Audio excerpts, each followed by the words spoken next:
In this video, I'm going to go through the first formative on factoring and show you how to do any of those problems in case you had any questions or concerns on them. All right, so in order, we've got problem number 1 first. I've got 4 terms. I'm going to break this up into groups of 2, and I'm going to do what's called factor by grouping. So the first 2 terms have an x squared in common. I'm going to factor that out, leaving behind 5x minus 3. The second 2 terms, the negative 45x and the 27, they share a 9 in common. Now, I do want to take a 9 out, but I want to be careful because what's left over from here needs to match what's left over from here. This first term in the first problem was positive. This first term in the second set is negative. So I'm actually going to factor out a negative 9. So that leaves me with 5x minus 3. You should notice that this set of parentheses and that set of parentheses is identical. If it's not, something went wrong. I'm going to factor out that identical set of parentheses, leaving behind the x squared minus 9. However, I'm not done. X squared minus 9 is a difference of squares, and it can be further factored into x minus 3 and x plus 3. Now, there are 3 factors for this answer. However you want to write them in whatever order is totally fine. So there's lots of different ways to write this actual answer. As long as you've got those 3 factors in some way, shape, or form, you have the right answer for problem number 1. All right, sliding on over to number 2. First thing I want to look at here is I've only got 2 terms. I want to look for a GCF, greatest common factor. I know that 3 and 24 are both divisible by 3.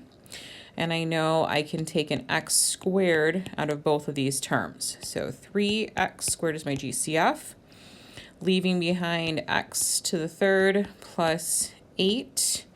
And for our class purposes, we do not factor this.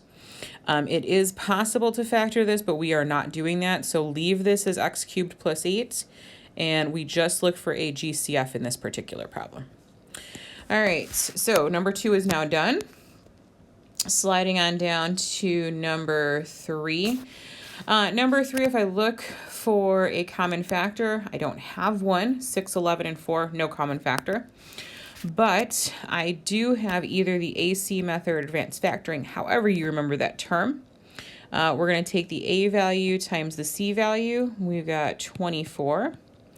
And we're looking for things that multiply to 24 and add up to 11.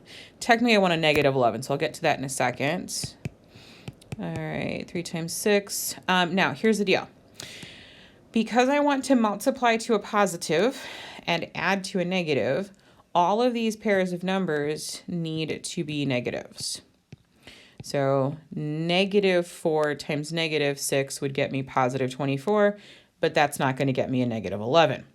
The only pair that will work in this set is negative 3 and a negative 8. So I'm going to use those 2 terms.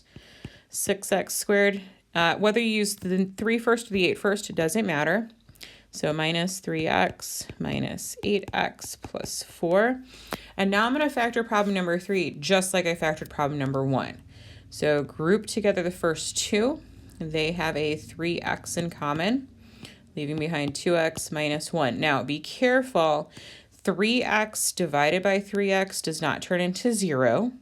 So 3x divided by 3x is 1, and because it was negative, I kept it as a negative 1.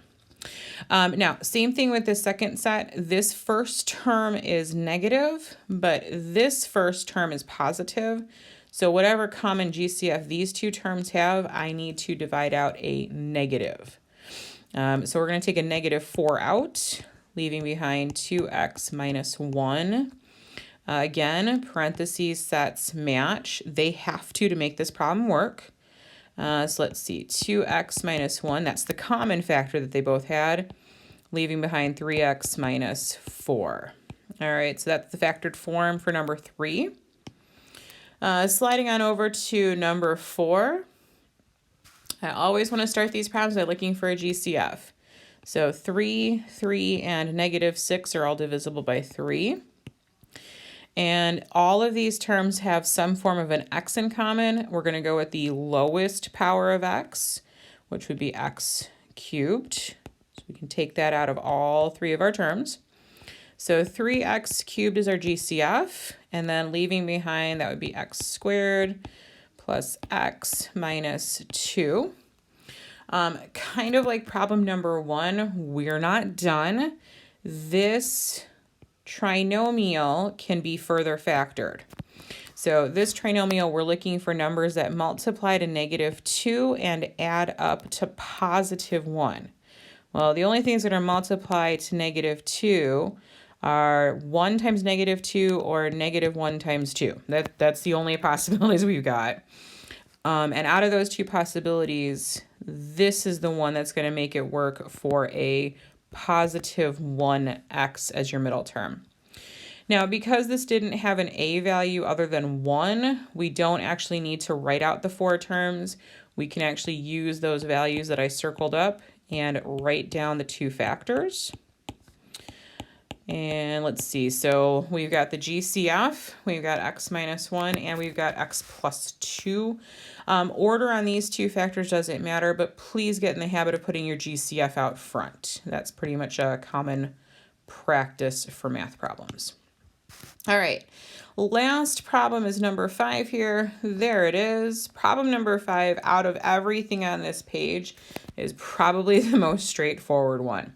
What you're looking for is 2 numbers that multiply to 2, and I want those same 2 numbers, so multiply to 2, and I want those same 2 numbers to add up to 3. The only things that multiply to 2, well, 1 times 2, and guess what? 1 plus 2 works. There's no coefficient here for x other than the number 1, so using our 2 numbers that we just found, we've got x plus 1, x plus 2, and that is the factored form of problem number 5.